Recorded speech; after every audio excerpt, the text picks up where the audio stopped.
Hey, everybody. So we're back with scene three. Let's continue on into this.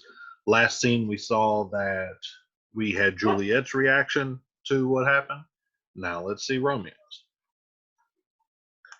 So let's go ahead and move to our text here. Okay, so we're at Friar Lawrence's place. Friar Lawrence comes into the scene, calls to Romeo. Romeo, come forth, thou fearful man. Affliction is enamored of thy parts, and thou art wedded to calamity. So it's like, come here, Romeo. Like, you frightened man, you fearful, you scared man. It's like affliction is enamored of thy parts, and trouble loves you. And you're married to like travesty and disaster.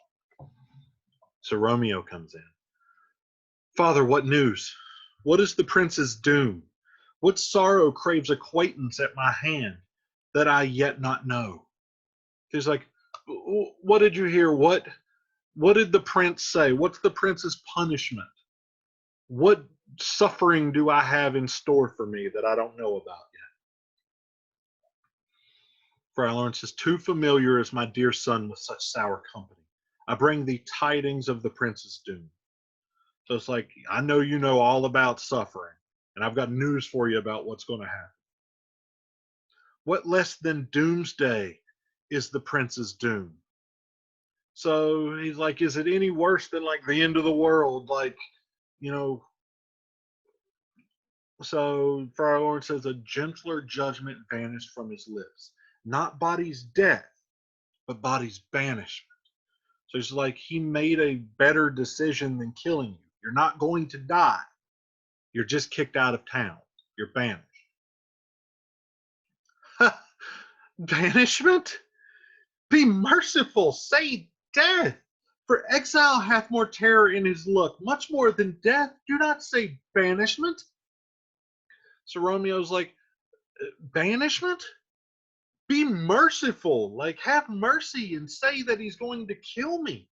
Because exile is worse than death. Don't say banishment. Friar Lawrence says, hence from Verona art thou banished. Be patient, for the world is broad and wide. So he's like, from now on, you're banished out of Verona. And be patient. You should be able, this is not that bad. It's a big world out there. And Romeo says, there is no world without Verona walls, but purgatory, torture, hell itself. Hence, banished is banished from the world, and world's exile is death. Then banished is death mistermed. Calling death banishment, thou cuts my head off with a golden axe and smiles upon the stroke that murders me. So Romeo says, there is no life outside of Verona. The only thing outside of Verona is purgatory and punishment and hell. Therefore, if I'm kicked out of Verona, if I'm exiled from Verona, I'm exiled from life, aka death. Saying that you're kicking me out of town is killing me, but saying it's a different name. Calling death banishment, thou cuts my head off with a golden axe and smilest upon the stroke that murders me. So by calling this, what's happening, banishment, all you're doing is cutting my head off with a golden axe and you're smiling while you do it, telling me it's not so bad.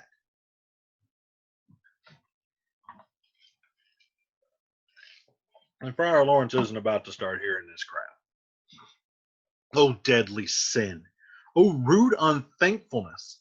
Thy fault our law calls death, but the kind prince, taking thy part, hath rushed aside the law and turned that black word death to banishment.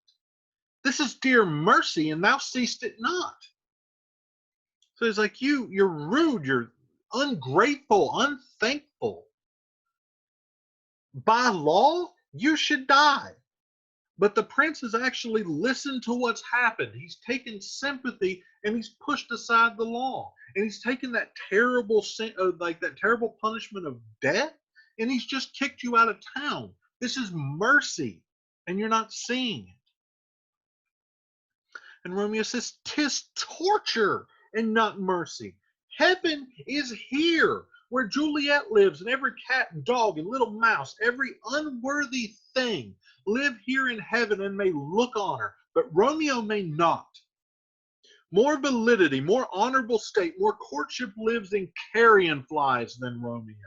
They may seize on the white wonder of dear Juliet's hand and steal immortal blessings from her lips, who even in pure and vestal modesty still blush as thinking their own kisses sin. But Romeo may not, he is banished. Flies may do this, but I from this must fly. They are free men, but I am banished. And sayst thou that exile is not death? Hast thou no poisoned mixture, no sharp ground knife, no sudden means of death that ne'er so mean but banished to kill me? Banished? O friar, the damned use that word in hell. Howling attends it. How hast thou the heart, being a divine, a ghostly confessor, a sin absolver, and my friend professed to mangle me with that word banished? So a lot of stuff here, but he's saying this isn't mercy, it's torture. Heaven is here because Juliet lives here. And every cat and dog and mouse and every unworthy thing gets to live here in heaven with her and gets to look at her, but I can't. The flies that feast on the dead things have more honor and have more of the ability to court her, to date her, to have romance with her than Romeo does. They might land on her hand. They might accidentally walk across and touch her cheek. And even then, that would almost be like a kiss. But I can't do that. Romeo's banished. The flies can do this, but from this I must fly. They're free men. These flies are more free men than I am because I've been banished.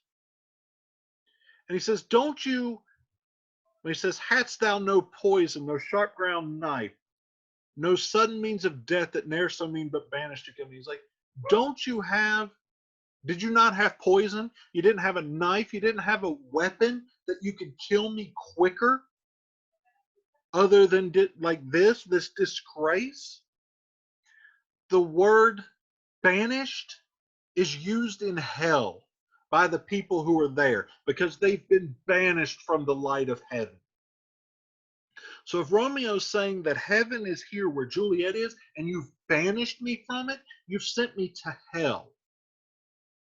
And you, a priest, a ghostly professor, somebody who absolves sins, and somebody who actually said that they were my friend, have the heart to mangle me with the word banished.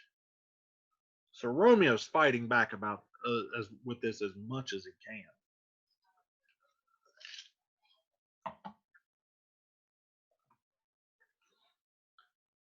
Friar Lawrence says, "Thou fond madman, hear me speak a little." It's like, all right, you raving lunatic, listen to me for a little bit.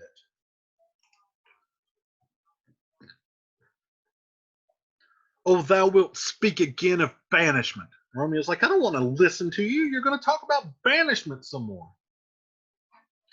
Friar Lawrence says, I'll give thee armor to keep off that word. Adversity's sweet milk, philosophy, to comfort thee though thou art banished. He's like, I'll give you protection from it. I'll give you the antidote to trouble, which is philosophy, to help comfort you even though you're banishment. And Romeo says, yet banished. Hang up philosophy. Unless philosophy can make a Juliet, displant a town, reverse a prince's doom, it helps not. It prevails not. Talk no more. So Romeo's like, you're talking about banishment. To hell with your philosophy. Unless philosophy can make me a new Juliet, it can pick up and move a town somewhere else, or it can change the prince's mind. It doesn't help me. So shut up about it. And Friar Lawrence says, oh, then I see that madmen have no ears. So he's like, some madmen, crazy lunatics are also deaf. And Romeo says, how should they when that wise men have no eyes? He's like, why should madmen be able to hear when apparently wise men can't see what's in front of them? Friar Lawrence says, let me dispute with thee of thy estate. He's like, let's talk about your situation. And Romeo says, thou canst not speak of what thou dost not feel. Wert thou as young as I, Juliet thy love, an hour but married, Tybalt murdered, doting like me, and like me banished, then mightst thou speak, then mightst thou tear thy hair, and fall upon the ground as I do now, taking the measure of an unmade grave. He's like, you can't speak of this because you don't know how I feel. If you were as young as me and you had married Juliet and an hour later you murdered her husband and you were lovesick like me, you were so tied to her like me, and they kicked you out of town, then you might be able to actually talk about the stuff that I'm feeling. Then you might pull out your hair and fall on the ground and cry like I'm doing. So there's a knock at the door. Arise. One knocks, good Romeo, hide thyself. So he's like, somebody's knocking. Go get up off the floor and go hide.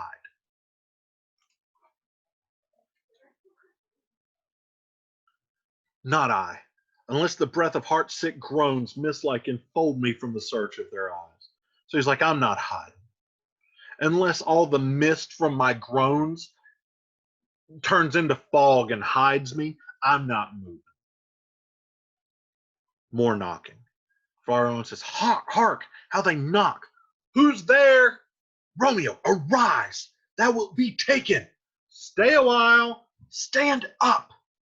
So he's talking back and forth to the door, and he's like, listen, they're knocking. He's like, who's there? He's like, Romeo, get up. They're going to take you. Hold on just a minute. He's like, stand up. There's more knocking. Run to my study. By and by. God's will. What simpleness is this? I come, I come. So he's like, go hide in my study, hide in my office. He's like, hold on, I'll be there in a minute. Then he's like, kind of yelling. He's like, for the love, why are you being so stupid? Like, what simpleness is this? Then there's more knocking. Who knocks so hard? Whence come you? What's your will? So finally, he's like, it's like, who's knocking? Like, what do you want? And the nurse speaks through the door. Let me come in, and you shall know my errand. I come from Lady Juliet. So he opens the door. Friar Lawrence goes and opens the door. He says, welcome then. And in comes the nurse. Oh, holy friar. Oh, tell me, holy friar, where's my lady's lord? Where's Romeo? And Friar Lawrence says, there on the ground with his own tears made drunk. So he's like, he's laying there on the ground getting drunk on his own tears. And the nurse says, oh, he is even in my mistress's case, just in her case. Oh, woeful sympathy, piteous predicament. Even so lies she, blubbering and weeping, weeping and blubbering. Stand up, stand, and you be a man. For Juliet's sake, for her sake, rise and stand. Why should you fall into so deep an O? So she's like, it's the same thing, just like with Romeo. They're the same person, woeful sympathy. Like, it's a piteous predicament. She just lies there blubbering and weeping and crying and sobbing. And then she like gets in the room. She's like, stand up and be a man. For Juliet's sake, stand up. What do you have to cry about?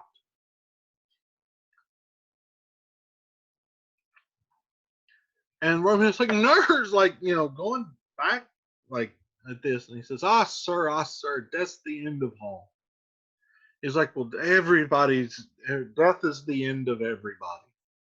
And it could be taken a couple different ways. She could be saying that as, well, we all die, so get over it. Or This death, the death that's happened, is going to be the end of this for everybody. And Romeo says, Spakest thou of Juliet? How is it with her? Does she not think me an old murderer, now I have stained the childhood of her joy with blood removed but little from her own? Where is she, and how doth she, and what says my concealed lady to our cancelled love? She's like, you're talking about Juliet. How is she?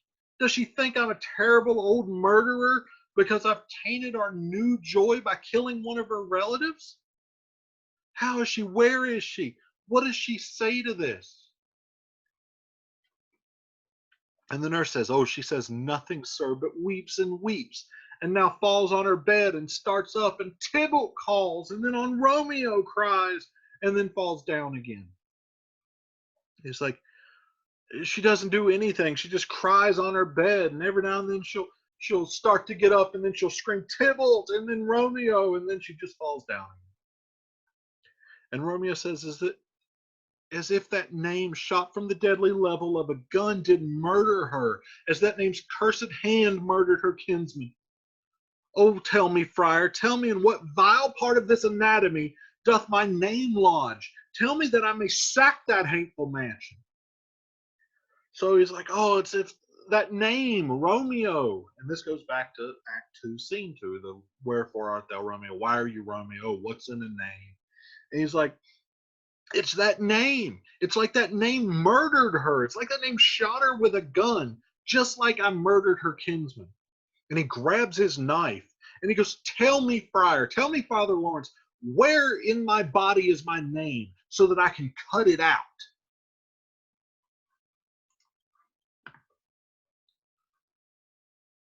And Friar Lawrence now gets on to him. Friar Lawrence has had it with him. Hold thy desperate hand. Art thou a man? Thy form cries out thou art. Thy tears are womanish. Thy wild acts denote the unreasonable fury of a beast. Unseemingly woman in a seeming man, an ill-beseeming beast in seeming both. Thou hast amazed me. By my holy order I thought thou disposition better tempered. Hast thou slain Tybalt? Wilt thou slay thyself, and slay thy lady that in thy life lives, by doing damned hate upon thyself? Why rest thou upon thy birth, the heaven and the earth, since birth and heaven and earth, all three do meet in thee at once, which thou do at once wouldst lose? Fie, fie, thou shamest thy shape, thy love, thy wit, which like a usurer abundst in all, and usest none in that true use indeed, which should bedeck thy shape, thy love, thy wit. Thy noble shape is but a form of wax, digressing from the valor of man. Thy dear love sworn but hollow perjury, killing that love which thou hast vowed to cherish. Thy wit, that ornament to shape and love, misshapen in the conduct of them both, like powder in a skilless soldier's flask, is set afire by thine own ignorance. And thou dismembered with thine own defense, what roused thee, man? Thy Juliet is alive, for whose dear sake thou wouldst but lightly dead. There art thou happy. Tybalt would kill thee, but thou slewest Tybalt. There art thou happy. The law that threatened death becomes thy friend and turns it to exile. There art thou happy. A pack of blessings light upon thy back. Happiness courts thee in her best array. So, a lot of stuff there. But, like I said, Friar Lawrence is angry with him now. He's like, hold thy desperate hand. Don't do something silly. Art thou a man? He's like, aren't you a man? Thy form cries out thou art, like you look like a man. Thy tears are womanish. He's like, you look like a man, but you're crying like a woman.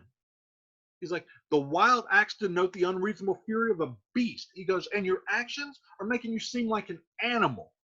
You've amazed me.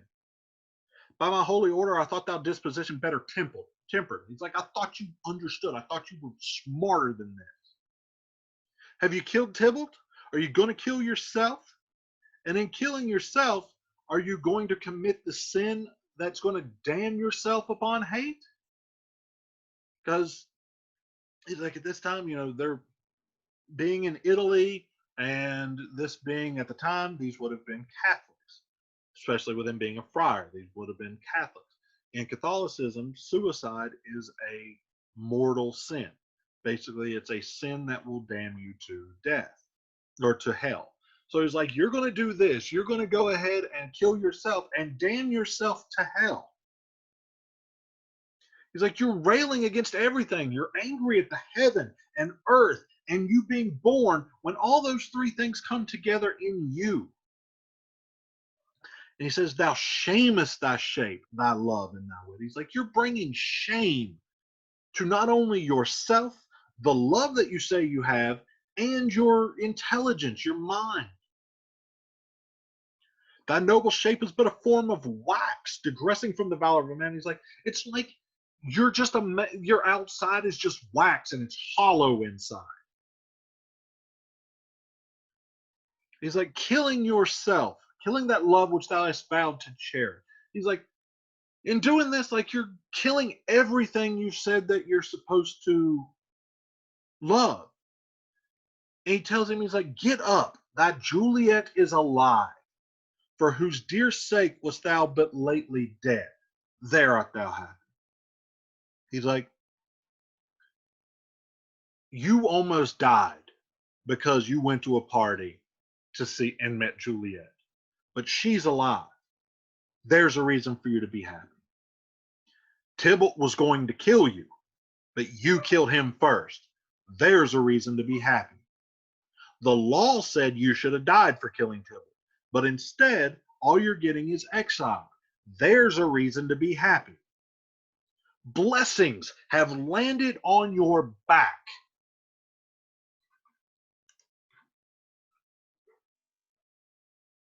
But like a misbehaved and sullen wench, thou poutest upon thy fortune and thy love.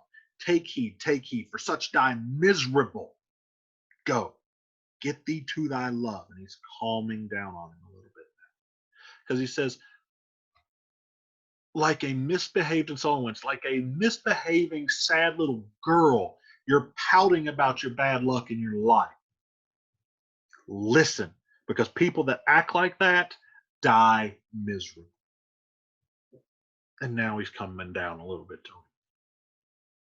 Go, get thee to thy love, as was decreed. Ascend her chamber hence and comfort her.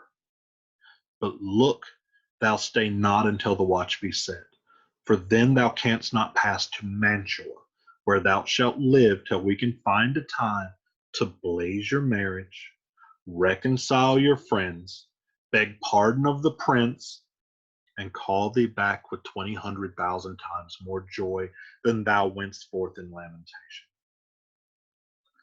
So he tells him, like, go to Juliet like you told her you would. Stay with her, comfort her, but be gone before the watchmen take up their positions. Because if you get, like, if the watchmen are out in their positions, the guards, you can't go to Mantua. Mantua was a neighboring town. You're going to go to Mantua and stay in Mantua until we can find a way to blaze your marriage, to make your marriage public, to let people know that you and Juliet have been married, to reconcile your friends, to make peace between the family, to beg pardon of the prince, to ask the prince to reverse his decision, and to call you back with like 20,000 times more joy than you went forth in sadness. Go before, nurse, commend me to thy lady, and bid her hasten all the house to bed, which heavy sorrow makes them apt unto. Romeo is coming. She tells the nurse, like, go give my thoughts to Juliet and tell her to get everybody to hurry up and go to bed. It shouldn't be that hard because they're all sad and they're all going to be ready to go to bed. Romeo's on his way. And the nurse says, oh Lord, I've stayed here. I could have stayed here all the night to hear good counsel. Oh, what learning is. My Lord, I'll tell my lady you will come. She's like, I could have sit here all night and listened to you give such good advice. Tells Romeo, I'll tell Juliet you're coming. And Romeo says, do so, and bid my sweet prepare to chide. She's like, go do that, and tell Juliet to be ready to yell at me. Nurse says, here, sir, a ring she bid me give you, sir. And she gives the ring that Juliet gave her to Romeo. Hie you, make haste, for it grows very late. So she gives the ring, it's like, hurry up, it's late. Nurse leaves. And Romeo says, how well my comfort is received by this. He's got the ring, he's like, I feel so much better about this now. And Friar Lawrence says, go hence, good night. And here stands all your state. Either be gone before the watch is set, or by the break of day disguised from hence. Sojourn in Mantua. I'll find out your man, and he shall signify from time to time every good hap to you that chances here. Give me thy hand. 'Tis late. Farewell, good night. So he's like, get out of here. Here's how everything's going to go. Everything depends on this. Be gone before the night watchman, or get out of here before daybreak, before the light comes, before the sunrise. Stay in Mantua. I'll find your servant, I'll find your man, and I'll update him from time to time. Tells him goodbye. And Romeo says, but that a joy past joy calls out on me. It were a grief so brief to part with thee. Farewell. So he's like, I'm off to a joy past joy calls out on me. So he's like, I'm off to go get happiness on top of happiness. And I hate that I have to leave you so quickly. And he tells Friar Lawrence farewell. So they leave. So now we have a plan. Go to Mantua, stay there until Friar Lawrence can figure this stuff out, bring Romeo back. So, all right, let's take a look at your assignment for scene 3. All right, so scene 3, three key pieces of advice that Friar Lawrence gives Romeo. So he gives him a lot of advice.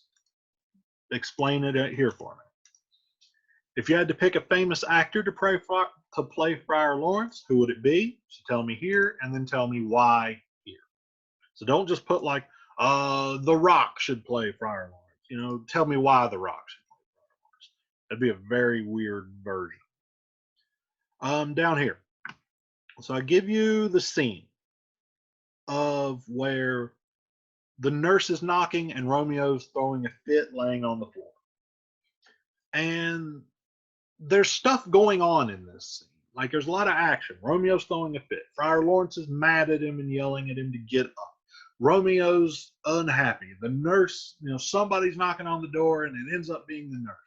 So what I want you to do is tell me how, if you were the director of the play, if you were the person putting this play on, what are some of the instructions that you would give the actors playing these parts?